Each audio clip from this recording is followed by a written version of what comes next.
What would you do if you had such an impressive step out that it would let you to plan 7,000-meter drilling program in Nevada?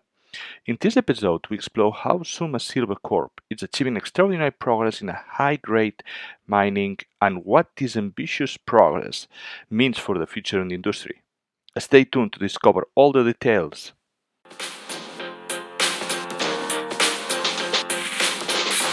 Bienvenidos amantes del subsuelo, esto es Charlando de Minas, el primer y único podcast en español dedicado a la inversión minera. ¿Quieres aprender a invertir en recursos naturales? Suscríbete a nuestro podcast. ¿Te gusta nuestro contenido? Dale like, déjanos un comentario. El programa de esta semana está a punto de empezar.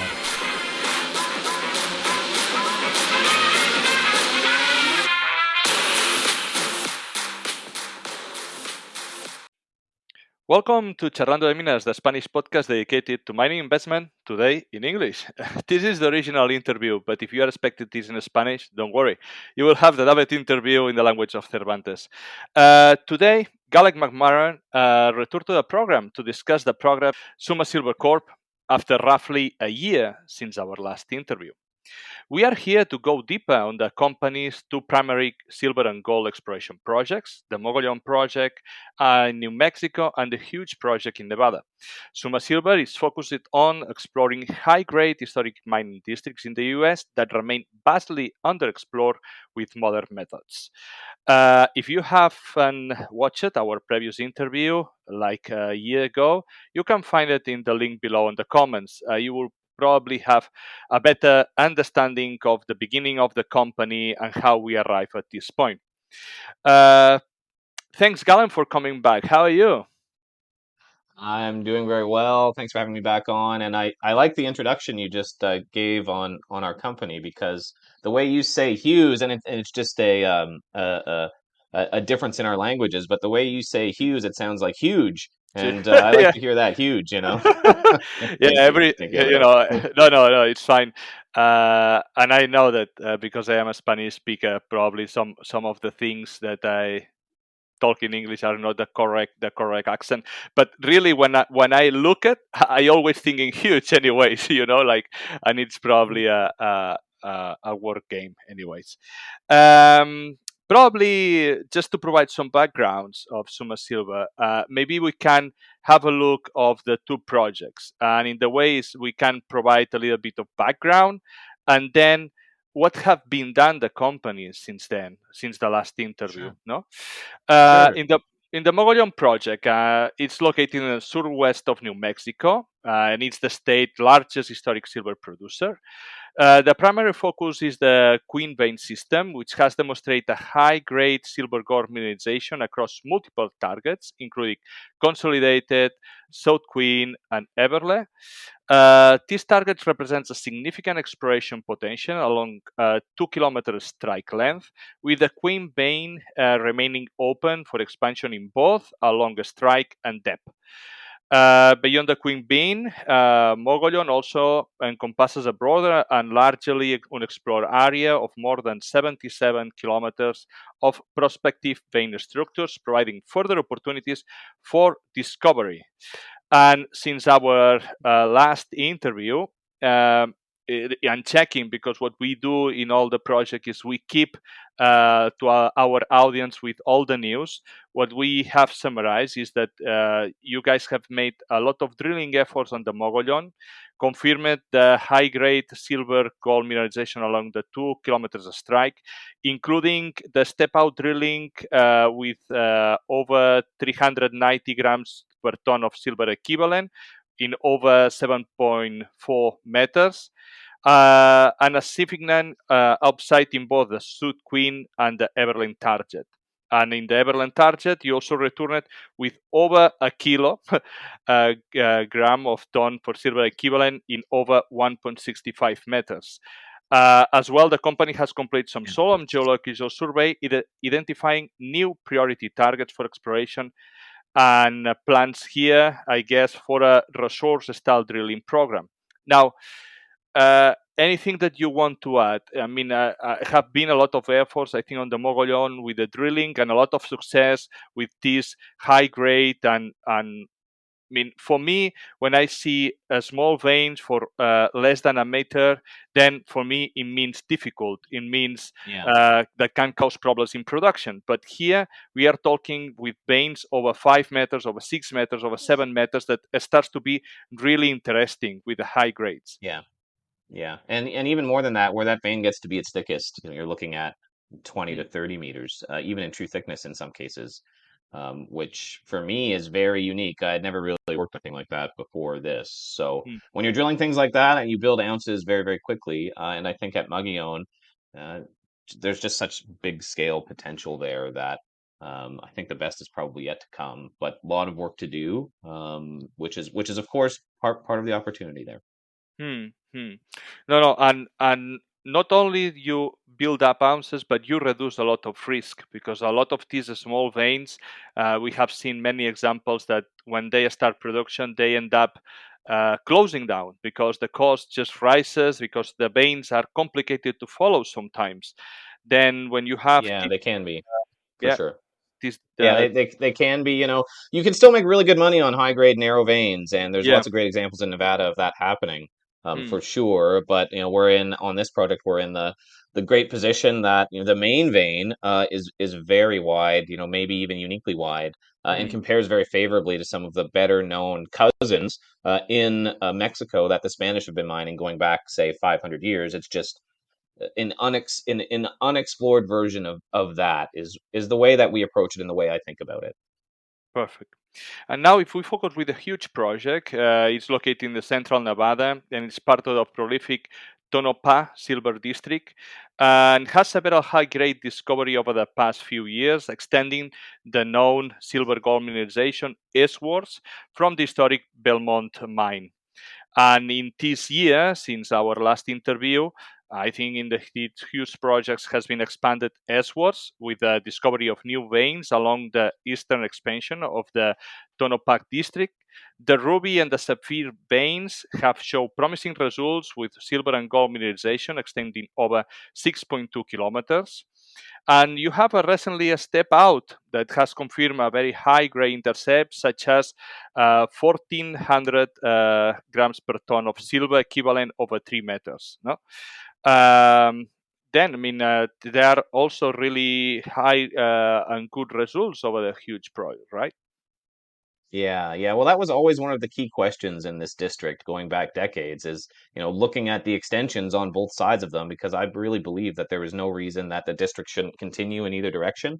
Mm, And over the past couple years have tested that idea to the east extent of the district, and have had some good results. Of the 6 holes that we've drilled, east of the district to way east of the district, that have been looking for those Tonopah style veins, we're 6 for 6. All 6 of those holes have hit varying degrees of high grade mineralization.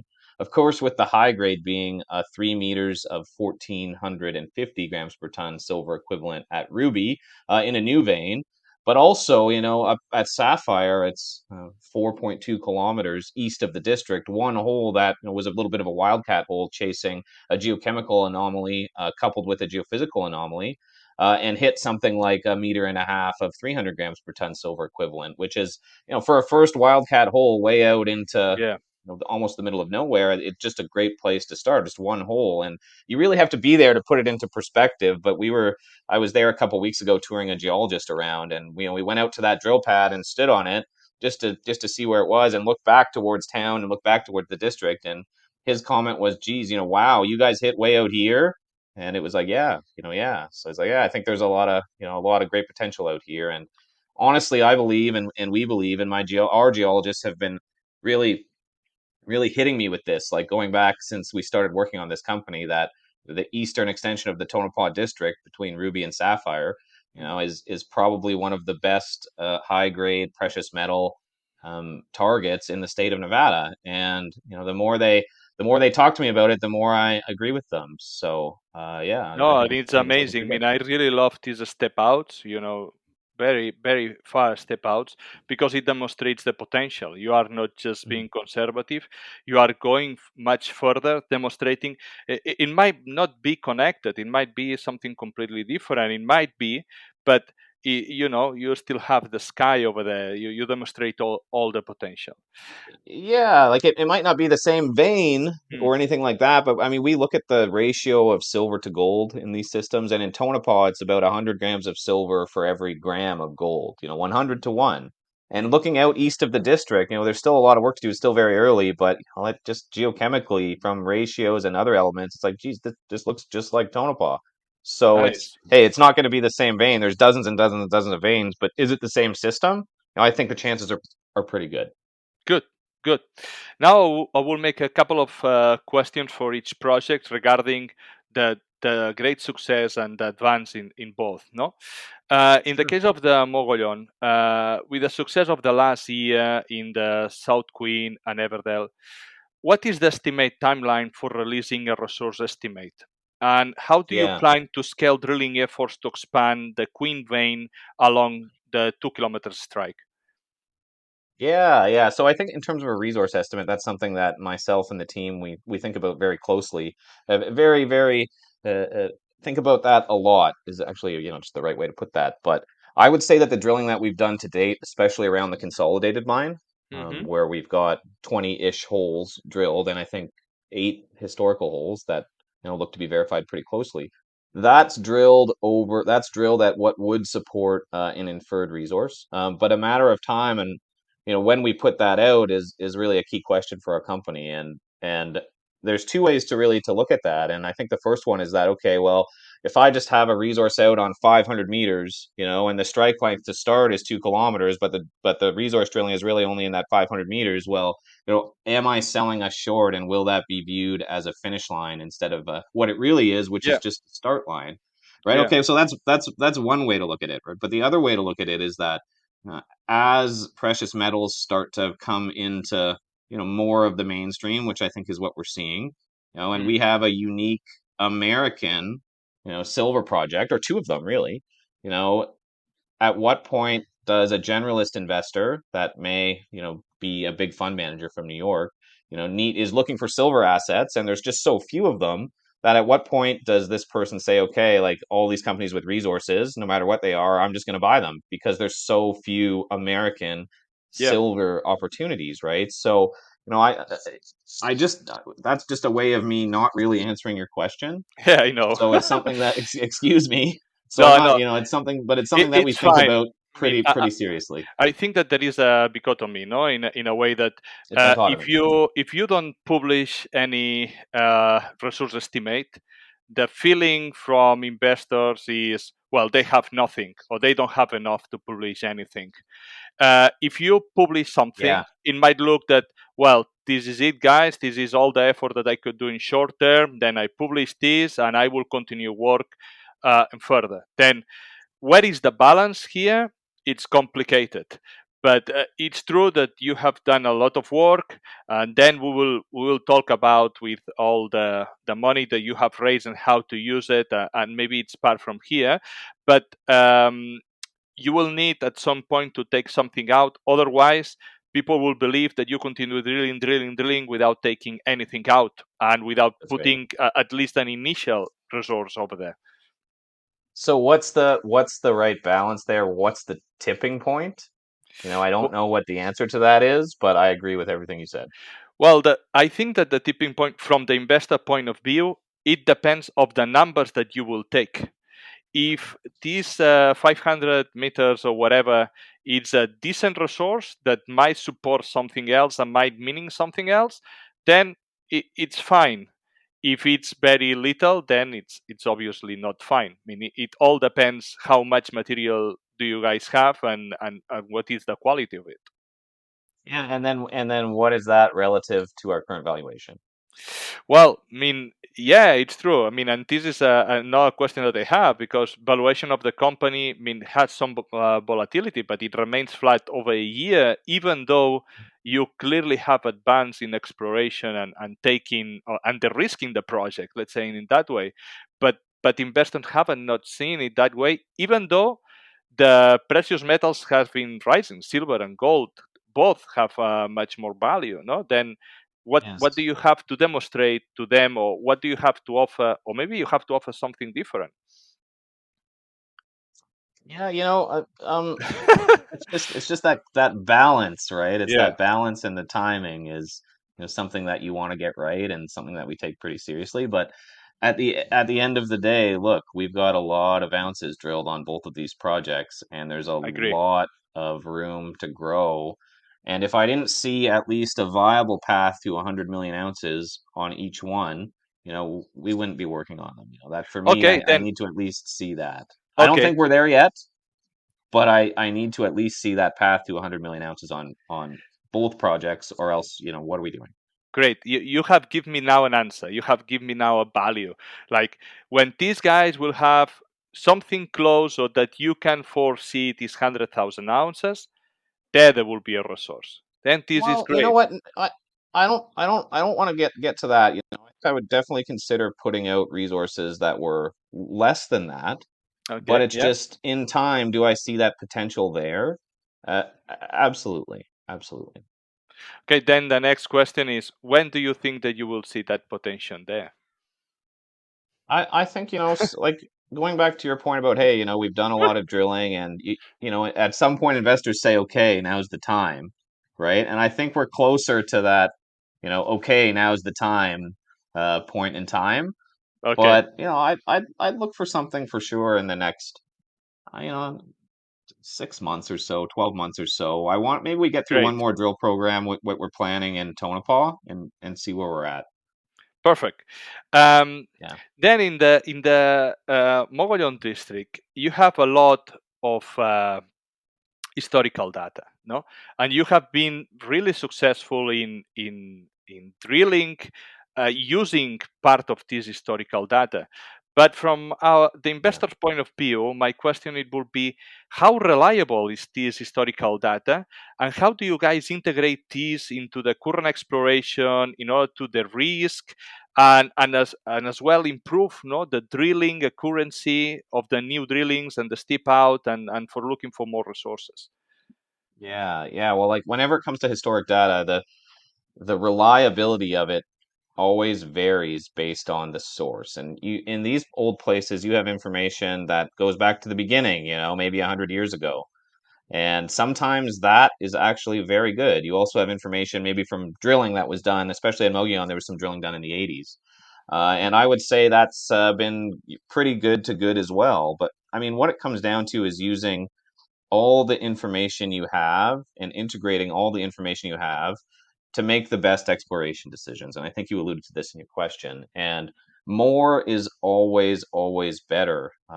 But at the same time, like, think back, like, how they did mining and exploration, 100 years ago. They just didn't have the Yeah. tools that we have today. And when it comes to data integration, the 3D mining software that we use just to visualize targets and plan our drill holes and map the geology is it's just very, very different. It allows you to parse down complex sets of data, and it's a lot of work to get all the data in and digitized so you can use it in a way that helps you visualize.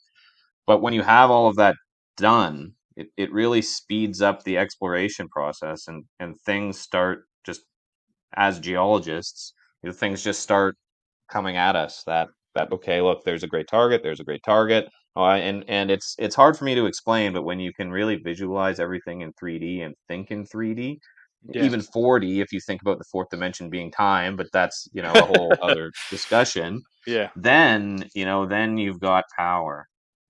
And then you can really step up and do things pretty quickly and very efficiently. And I think if you look at the way we've operated on both projects, like, and I don't think we've put out a series of bad holes ever, right? And I think that really does speak to the data integration process, and A how lot. seriously that we take all this historic data, and to use it to be as efficient as possible with the drill meters, and so far so good. There's still a lot of silver left to find, but also, all that being said, like, both of these projects are really strong. It's not like we're, God's gift to silver exploration by any means. It's Mm. just using all of the tools we have to be as efficient as possible is something that we all take, we all think about a lot.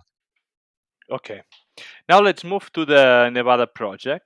Uh, with the recent discoveries in the east of the Topona mining district, how do you plan to systematically test these 6.2 kilometers of the strength land? And what milestones should investors look at for the next 12 months to evaluate the progress of these step out drillings? Yeah. Well, there's two facets to that question, and I think one evaluating that over the 6.2 kilometers trend. Yeah, Well, about 4 kilometers of that is east of the district. And we've done most of our work so far in the old mining district. That's where like that really, really detailed 3D modeling of historic data has really helped us. And every hole that we drill in that area, I'd say incrementally adds ounces, which is what we've been doing. But for the extension, okay, well, there's 4.2 kilometers of extension territory east of the district for us to look at. And the way I started thinking about this was okay, go back to the part of the district. That was about a 4 kilometer trend length or strike length, produced about 175 million ounces of silver and 1.85 million ounces of gold at grades of 1200 ish grams per ton silver equivalent between about 1900 and 1950. Okay, that's 4 kilometers. Well, we've got a 4 kilometer extension, say, where the veins ran into a fault zone in the historic part of the district, and the old time miners more or less lost the veins on the far side of that fault. So, really, no reason to believe that the district doesn't continue out to the east undercover. So, there's really two main questions that I yeah, would like to answer.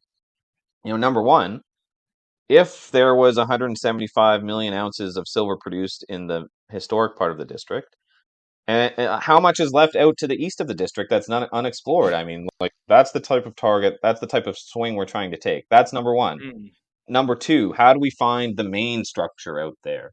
The vein that's 5 meters wide and 1,000 grams per ton. Which was called different names in different parts of Tonopah, but in one place it's called the Mizpah vein. In the Belmont mine, it's called the Belmont vein. Where is that main vein east of the district, and how do we find that?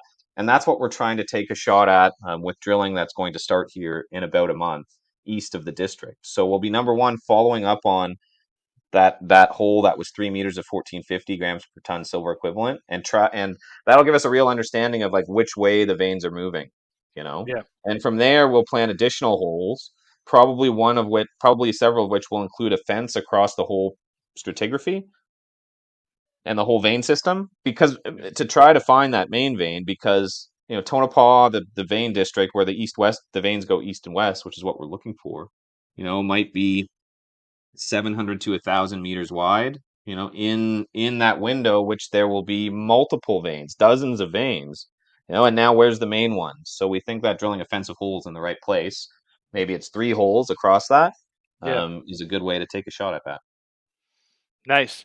Um, a year ago, our last question was, which one of the two projects do you think that has more potential? Which one do you prioritize? And you told Yeah. me like, I will answer that in 6 months. You know, we are Sounds like 12 something I would say. Yeah. we are 12 months from there. And I think that if I repeat the question, you will tell me exactly the same answer. Uh, Yeah. is that right? You know what? Like, I think that right now, you know, high grade ounces in Nevada are very valuable. And the fact that we've got a neighbor, Blackrock Silver, which is, basically we share a property boundary. It's the same mineral Mm, system. Some of the veins cross the property boundary. We've got a neighbor right beside us that has a 100 million ounce inferred resource estimate and a PEA that's north of $300 million, US dollars. I think that for us, we want to concentrate in Nevada for this next program to mm, see what we've got, to demonstrate the upsize potential on ours because I just think that the ounces there are very very valuable. Now, of mm, course, we've got two projects, both of which have great potential, great geological potential, and it only takes one drill hole to really change the focus. But for the foreseeable future, for the upcoming drilling, mm. probably for most of the rest of this year and next year, obviously the rest of this year, but But a next good year, part yeah, of I next year understand. Yeah, as well. yeah. say for the next year, we'll be absolutely more focused in Nevada than we will be in New Mexico. Great. I mean, the recent ATM equity program no allows you up to $5 million dollars for funding. How do you intend to allocate these funds? And I guess that it will be mainly on the huge project. And what are the milestones that the investors can expect, no, before any other capital raising is necessary? Yeah, so for the ATM, I think more importantly, just last week we closed a $6.5 million Okay. equity financing as well. So that really gives us a good war chest to go out and drill everything that we want to drill in Nevada. But the idea of the ATM was just to have it there as an option. I don't necessarily want to go out and use it for Okay. $5 million, but if there's a good day in the market, or say like, I'll give you an example. We've seen ETFs come into our stock, and then in one day, the stock will go up 30%. The next day it'll come down 30. Yeah. Maybe on a day like that, like, we might want to access the ATM and raise a little bit of money. So Okay. that's basically it. It's just a financing option that, you know, at the time gave us, I would say, just different Flexibility. options, really. Yeah, exactly, to go out and put a little bit of money away. So we're not in a position, if the markets, were really, really bad, we're not in a position where we have to go out and do something that would hurt shareholders with a really bad financing. Then how much cash do you have now? You have 6.5 So, then? we're at about, I would say, 7.5 right now. And with $7.5 million, do you plan? I mean, you can do all the drilling that you are planning to do in Nevada. Yeah, yeah, and then some. So right now we're planning a 7,000 meter drilling program in Nevada to start in early December. Mhm. And we're more than well enough financed for that. That will be in the neighborhood of, we're working on the budget now, but say 4 to 4.5 million Canadian, I believe. So we have a lot, The- a lot of optionality there, and uh, if we're successful, and I'd hope to say when we're successful, we uh, can expand from there as necessary. I will say that this year you had a lot of success on the drilling, but you have been quite conservative, let's say in that way. Few holes or reduce the number of holes, but all of them you have been successful, even with the step out. Uh, Now with this funding and with this project in Nevada, we will see a little bit more aggressive drilling. We'll see something that it might be not as conservative as you have been the last year. Absolutely. That's exactly correct. We're now well financed to go out and be aggressive in Nevada. And what we did over the last year, I think the market conditions for junior explorers Mm. weren't very good. And I remember we would put out good drill holes, and like, the market Nothing. wouldn't react. It seemed to be that the only thing that would push our stock one way or the other was sentiment in silver.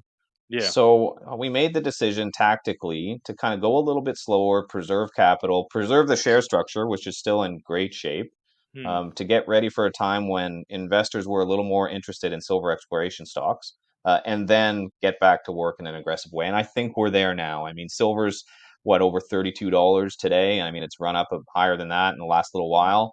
Yeah. And it's hard to get the timing right. Nobody has a crystal ball, but we're going to get back to work more aggressively now, starting in Nevada in about a month. Mm, Talking about the feeling, have you seen that investors approach differently now that has a better feeling for silver?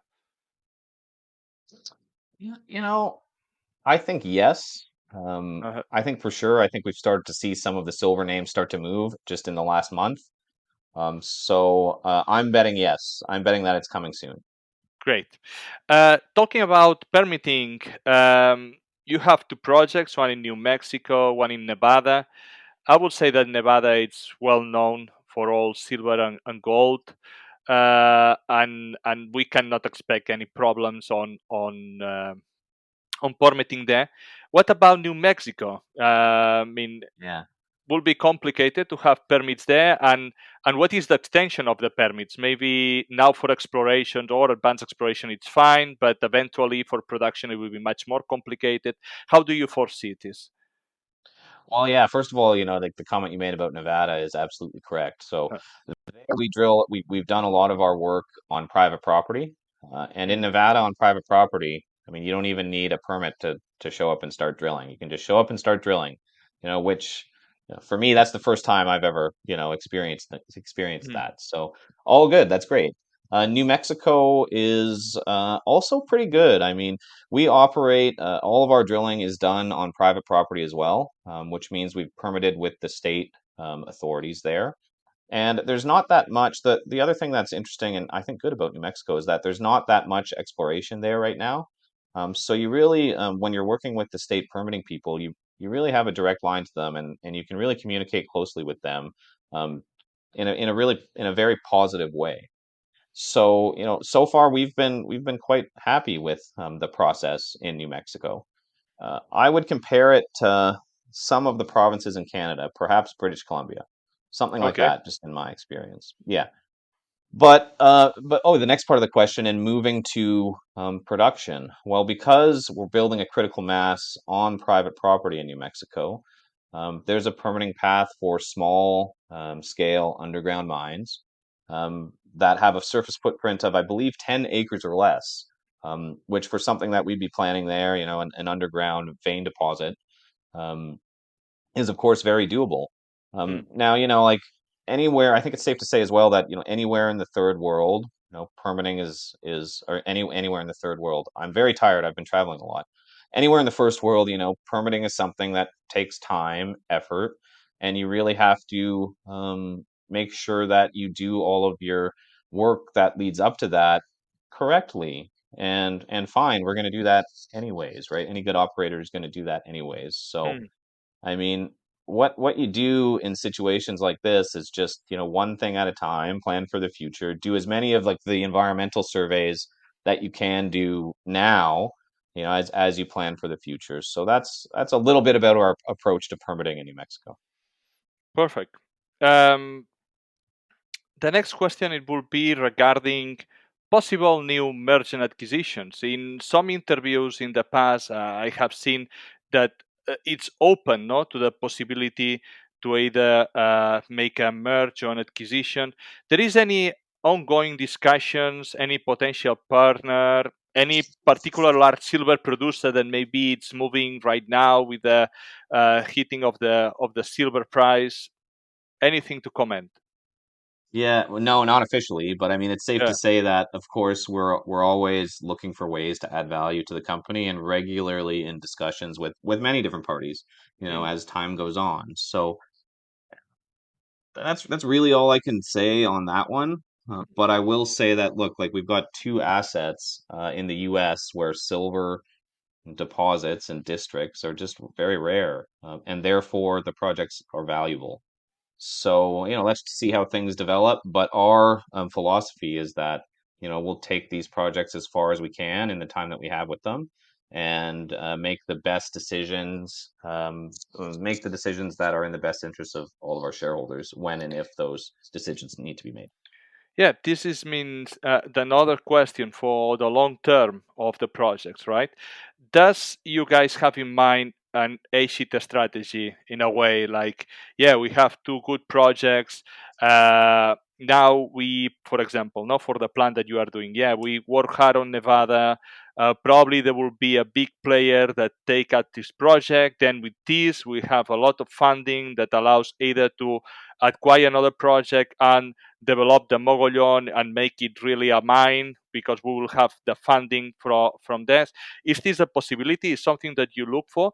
Or you guys are planning like, yeah, we are really going to production, then we take care of this project like we are going to do all the production, not just to add ounces on there.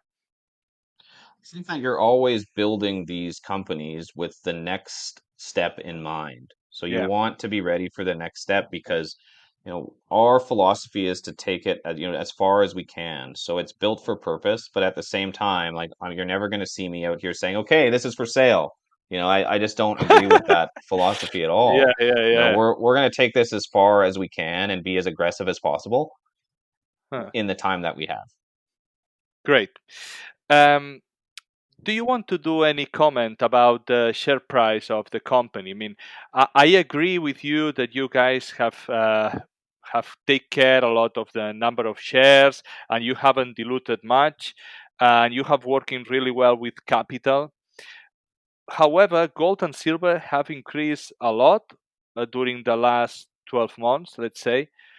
But the last time that I checked, yeah, it was volatility and probably maybe was ETFs and so. But the share price remained flat. Uh, how do you see this? And if you have any comment for the investors that are in and don't see the company moving with the sentiment of precious metals. Yeah, you know what? I think that it's a marathon, not a sprint, to be honest with you. Mm, And when capital comes into the junior markets, and especially silver, there's just so few names to buy that things can move very quickly. So, I've tried to position myself accordingly. We've tried to keep the company in a position with the tight share structure that it can benefit accordingly. So that's a lot. That's a lot of it. But also just the way I like to view it is that good silver assets are really hard to find. High grade silver assets are really hard to find.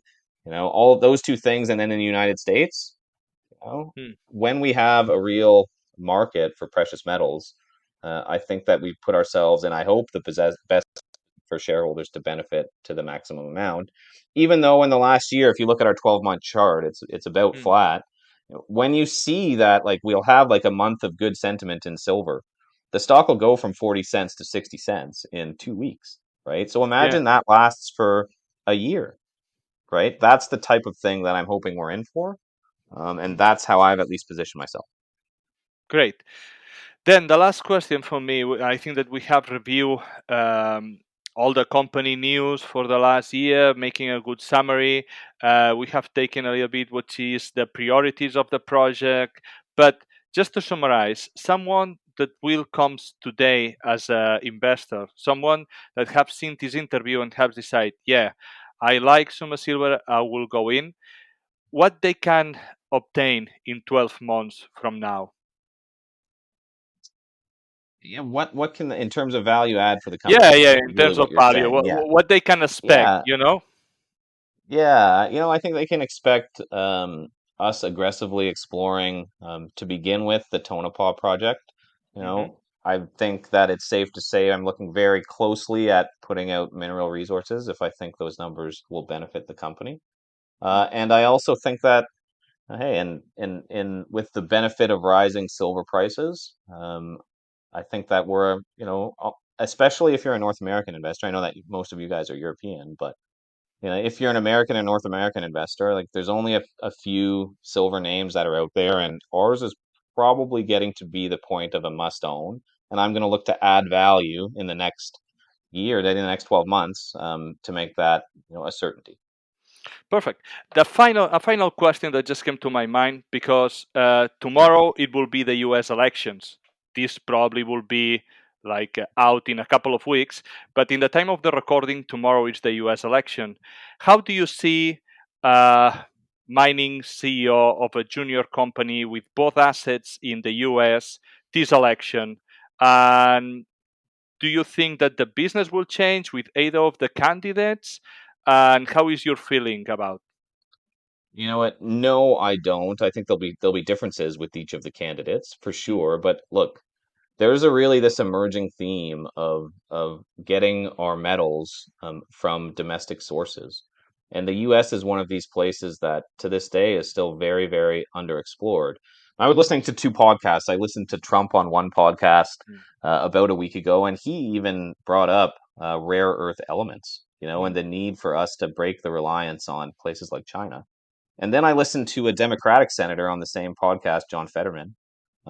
Two guys that vastly different worldviews, mm, and he made the same comment. So I think there's cross aisle in the United States, cross aisle support for domestic supply of important metals. Silver is a very, very important metal when we think about EVs, when we think about yeah. solar panel and renewable energies. That I'm fairly positive in either direction.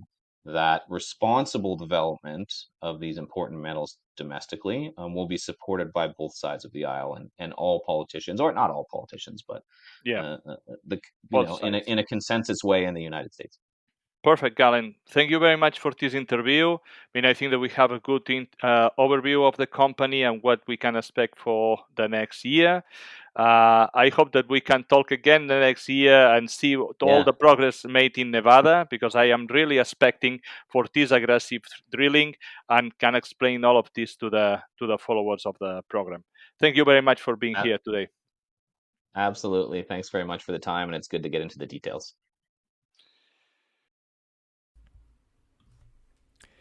Descargo de responsabilidad. Los contenidos que aparecen en Charlando de Minas no son recomendación de inversión. Amadeo Bonet y sus invitados no son asesores de inversión. Los autores pueden tener algún interés en las compañías que se mencionan en esta publicación. Igualmente pueden tener sesgos y no ser imparciales. La información en esta publicación y de todas otras de Charlando de Minas son impersonales por naturaleza y de carácter generalista, y deben ser consideradas como un producto de entretenimiento. Recuerda que el riesgo mínimo de cualquier inversión mencionada en este vídeo es el 100% del capital. Antes de tomar ninguna decisión de inversión, es imprescindible que consultes a un asesor de inversores cualificado y con experiencia. Estas emisiones son un relato personal de mi aprendizaje en el mundo de los recursos naturales. En este podcast intentaremos traer empresas, comentar tesis de inversión y hablar con gente relevante en el sector. Si te gusta, dale like y suscríbete. Soy Amadeo Bonet y esto es Charlando de Minas.